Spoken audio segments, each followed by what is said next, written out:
Buenos días, el tema de hoy será dividido en dos partes. Uno, la descarga vaginal o leucorreas y las enfermedades de transmisión sexual, excluyendo VIH y sífilis que se van a tratar en otra charla.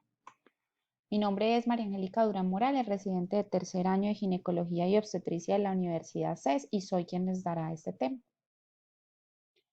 El abordaje de toda la charla será dividido en 5 porciones. 1, las generalidades. 2, la evaluación clínica y diagnóstico de cada una de las patologías. 3, estudio de diagnóstico. 4, tratamiento y 5, recurrencia. Entonces, para comenzar, tenemos que las infecciones de transmisión sexual son un importante problema en salud pública, tanto en entornos ricos en recursos como en limitados recursos.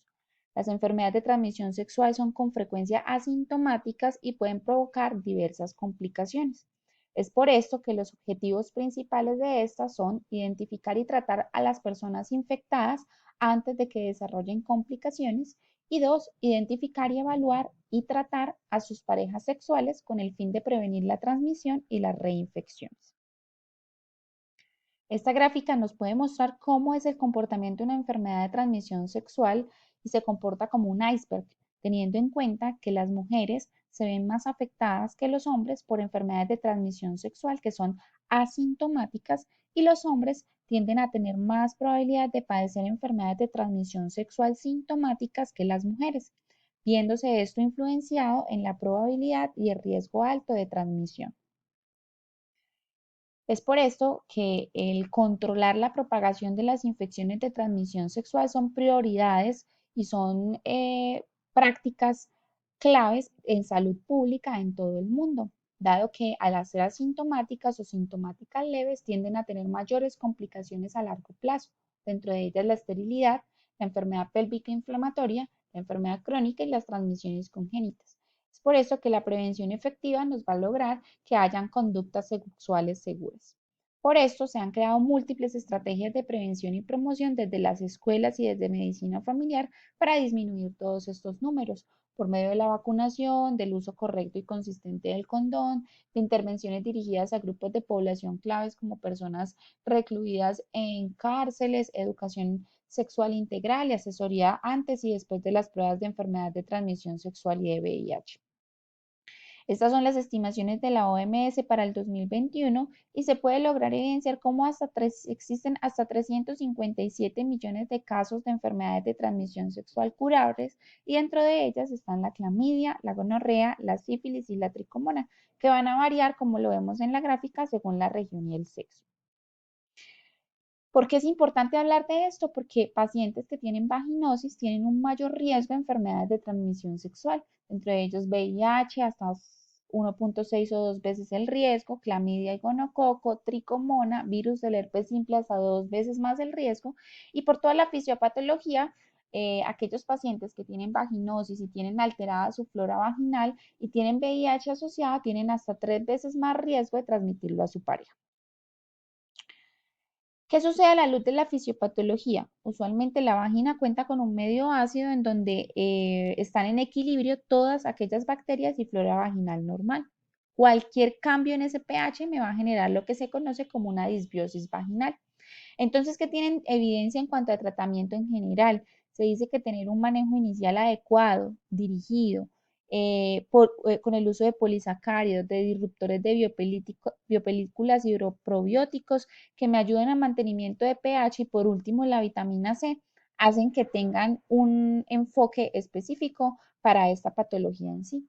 No dejemos de lado el hecho que no todo flujo y todo prurito es algo infeccioso. Entonces, como vamos a ver más adelante, aquellas pacientes que empiezan la menopausia y tienen algo que se conoce como el síndrome urogenital, que es caracterizado por atrofia vaginal y resequedad asociada, se beneficia solamente de la terapia de reemplazo hormonal y de lubricación vaginal y de ninguna otra patología. Bueno, entonces continuemos con la evaluación clínica y diagnóstico. Entonces, los avances recientes están cambiando la investigación y el manejo de la descarga y los flujos vaginales, por lo que debemos estar al tanto de todas las diferentes presentaciones de flujo vaginal y cómo abordar su manejo para que el síntoma pueda tratarse según su etiología. Entonces, algo importante, no todo flujo vaginal es infección, no todo flujo vaginal es una enfermedad de transmisión sexual. Entonces, Cabe aclarar, por ejemplo, en las niñas, cuando se nos presentan las niñas, que las mamás las llevan angustiadas porque presentan sus primeros flujos, esos no pueden ser flujos fisiológicos de la premenarca, entonces hay que tener en cuenta y hacer un enfoque y individualizar a cada paciente. Entonces, los podemos dividir en tres como etiologías grandes. Etiología no infecciosa, en donde están el flujo fisiológico, la ectopia cervical, cuerpos extraños, por ejemplo, como tampones o condones olvidados pues en la cavidad vaginal, dermatitis vulvar, infecciones de transmisión no sexual, que son las principales como vaginosis bacteriana, infecciones por cándida, infecciones de transmisión sexual como la clamidia, la neisseria y la tricomonas. Entonces, ¿cuándo vamos a hablar de un flujo fisiológico normal? Básicamente es un flujo que es una descarga blanca o clara, que es muy poco, que no es significativo y que puede variar con el ciclo menstrual y que claramente no genera ninguna alteración en la calidad de vida de la paciente.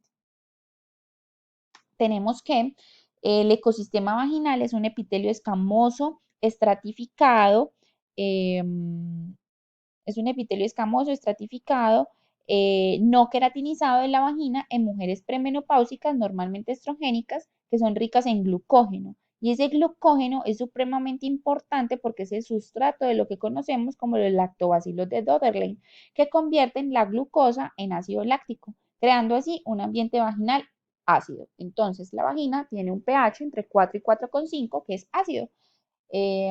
Entonces, ese flujo vaginal, que es un fisiológico normal, es un pH ácido entre 4 y 4,5.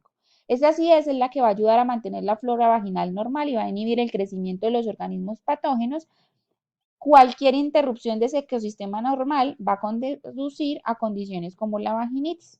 Bueno, síntomas no genera ninguno, son leves o son transitorios. Eh, Generalmente son transparentes, delgados, que no generan mal olor y que son muy poquitos en cantidad, menos de 4 cc en 24 horas. A la microscopía, la relación polimorfos nucleares con células epiteliales es baja, menos de 1, y el test de aminas va a ser negativo o el test de hidróxido de potasio, que ya lo vamos a ver más adelante. Esa evaluación clínica y diagnóstico puede tener dos corrientes grandes. Una, la corriente de la CDC, que es del 2016, que hace un abordaje etiológico, un tratamiento específico, aísla el germen, le hace tamización a pacientes asintomáticas, aísla el germen y hace un tratamiento dirigido. Y la guía de atención integral del 2013, que es un abordaje sindrómico y es un tratamiento para todos los posibles gérmenes del mismo.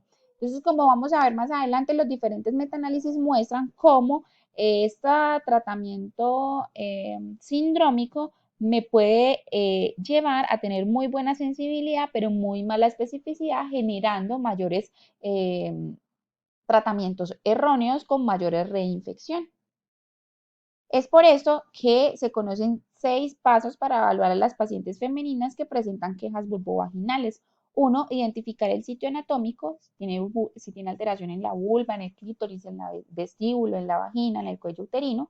Dos, tener en cuenta que puede existir más de 2 gérmenes causando la patología o de más de 2 enfermedades, o sea, evaluar la coexistencia de las mismas. Tres, evaluar cada síntoma, el flujo, el prurito, el dolor. 4, evaluar las secreciones vaginales por medio de pHmetría o microscopía. 5, hacer la visita de seguimiento hasta 2 a 4 semanas después de la intervención. Y sexto, reevaluar por causas adicionales de tal forma que en aquellas pacientes que me estén reinfectando, si no se identifica alguna otra patología, puedan requerir hasta biopsias. ¿Cómo vamos a hacer la historia clínica? Entonces, siempre se debe obtener una historia y realizar un examen físico adecuado con el fin de llegar a un diagnóstico en particular. Entonces, las preguntas iniciales de la historia clínica van a recopilar los síntomas de la paciente y cómo se pueden superponer unos a otros, hacer los diferentes diagnósticos diferenciales. Entonces, evaluar si hay descarga vaginal, cuál es la cantidad de esa descarga, el color, la consistencia, el olor y describir las características clásicas dirigidas a cada una de las 3 patologías principales, como lo son la vaginosis bacteriana, en donde su descarga es un flujo maluco, de mal olor, que es delgado, grisáceo, que nunca es amarillo y que es una queja de la principal.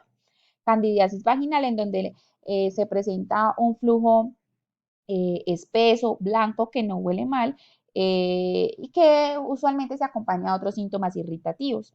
Tricomona, donde la secreción es purulenta, maloliente, grisácea verdosa que puede ir acompañado de prurito, ardor, disuria o dispareunia. Que si se acompaña de otros síntomas asociados como ardor, irritación o otras molestias, podría ser más característico de la vulvovaginitis por cándida, en donde es característico el prurito y el dolor. En la vaginosis bacteriana, recordar que es muy infrecuente que se asocie con otros síntomas. El prurito podría asociarse con otras cosas no infecciosas, como por ejemplo alergias, dermatosis, y en pacientes mayores, nunca olvidar las neoplasias. Si tiene o no tiene sangrado vaginal, que podría ser causa de otras causas que no sean infecciosas, el dolor acompañado pues de enfermedad pélvica inflamatoria o si tiene vulvodinia u otro tipo de compromisos. El momento de los síntomas es supremamente importante. Si se presenta antes de la menstruación, después de la menstruación, hay que tener en cuenta que la vulvovaginitis por cándida a menudo ocurre en el periodo premenstrual, mientras que los síntomas de tricomona y vaginosis bacteriana a menudo ocurren durante o inmediatamente después del periodo menstrual. Y como les dije al principio, nunca desestimar el estado estrogénico. Los niveles de estrógeno pueden causar el síndrome genitourinario de la menopausia, es decir, una atrofia vulvogenital que se puede asociar con síntomas como las de la vulvovaginitis. Entonces, eso en cuanto a la historia clínica. En cuanto al examen físico, hay tres cosas importantes. Uno, la inspección. Dos, especuloscopia. Y tres, palpación, ¿cierto? Como todo examen físico. En cuanto a la inspección, evaluar las características del flujo vaginal, si tiene o no tiene lesiones asociadas o cuerpos extraños.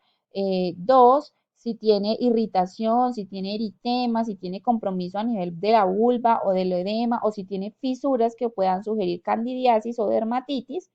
Si tiene cambios atróficos que pueden ser causados por la hipoestrogenemia o causas pues de la vulvovaginitis atrófica.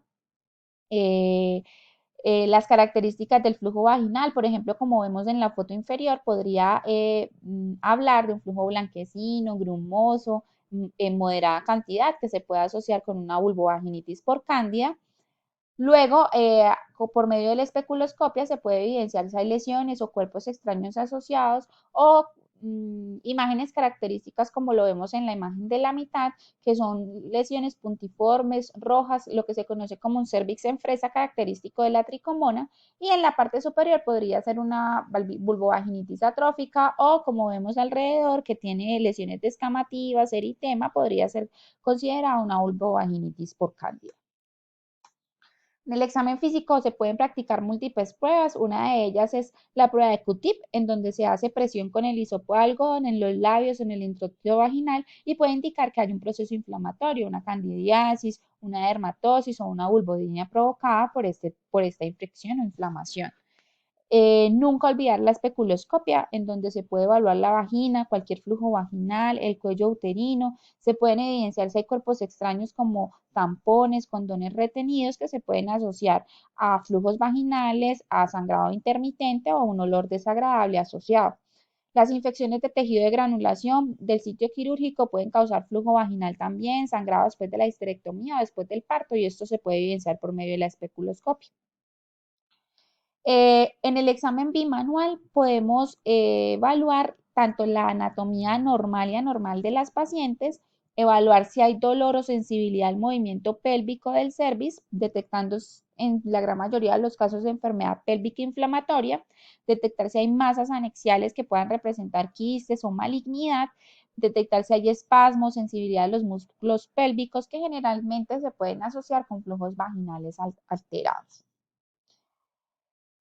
Nos podemos hallar de diferentes escalas, como lo son la escala de Amsel y la escala de Nugent, en donde se puede determinar con la evaluación de las características del flujo y del extendido, nos puede dirigir hacia un diagnóstico u otro. Entonces, los criterios de Amsel, el tener 3 de 4 de estos criterios nos hacen sospechar una vaginosis bacteriana. Entonces, un flujo homogéneo blanco grisáceo, un pH vaginal mayor a 4.5, un test de KOH donde me destaca el olor a pescado o la presencia de células guías en el extendido. Y el de Nugent, en donde una puntuación mayor a 6, donde evalúan la presencia de lactobacilos, Gardnerella o moviluncos, mayor a 6 me da un diagnóstico de vaginosis bacteriana, entre 4 a 6 un riesgo intermedio de presentarla y entre 0 a 3 nos muestran que es un flujo vaginal que puede ser normal.